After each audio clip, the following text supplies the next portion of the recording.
Hi, നമ്മുടെ മറ്റൊരു വ്ളോഗിലേക്ക് സ്വാഗതം. അപ്പോൾ നമ്മുടെ പാർട്ട് 42 കൊണ്ട് കാണിച്ചുകൊണ്ടിരിക്കണേ. അപ്പോൾ ഈ മരുന്ന് ഒഴിക്കുന്നത് ചെതൽ പിടിക്കാണ്ടിരിക്കാൻ എന്നും പറഞ്ഞാണ് നമ്മുടെ കോൺട്രാക്ടർ ഈ മരുന്ന് കൊണ്ടുവന്ന് ഒഴിക്കുന്നത് കേട്ടോ. ഇത് നമ്മുടെ ടെർമിനേറ്റർ എന്ന് പറഞ്ഞൊരു മരുന്നാണ് ഇത് ഒഴിച്ചുകൊണ്ടിരിക്കണേ. അപ്പോൾ നന്നായിട്ട് മിക്സ് ചെയ്തതിന് ശേഷം ഓരോ കുഴി ചെറിയൊരു ഹോള് കൊടുത്തേക്കാം കേട്ടോ. ചെറിയൊരു ഹോള് കൊടുത്തിട്ട് അതിലേക്ക് നമ്മൾ മരുന്ന് കൂടുതൽ ഒഴിച്ചു കൊടുക്കുകയാണ്.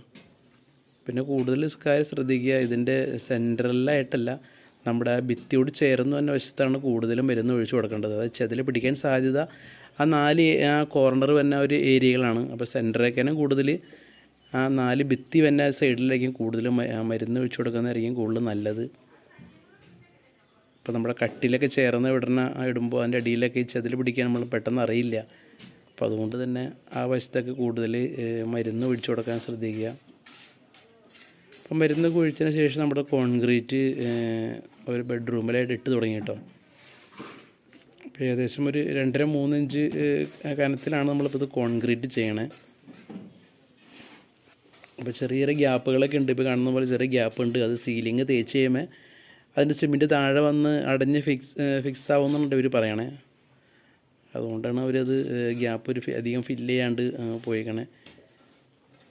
അപ്പോൾ ഒരു ബെഡ്റൂം ചെയ്തുകൊണ്ടിരിക്കണു. ഇത് മറ്റേ വശത്തുള്ള ബെഡ്റൂമും ലിവിങ് റൂമിൻ്റെയൊക്കെ ഭാഗങ്ങളുടെ കണ്ടുകൊണ്ടിരിക്കണേ. എല്ലാ ഏരിയയിലും ഓരോ ഹോളിട്ട് കൊടുത്തിട്ട് ആ ഹോളിലേക്കാണ് നമ്മൾ മരുന്ന് ഒഴിച്ചു പോനെ.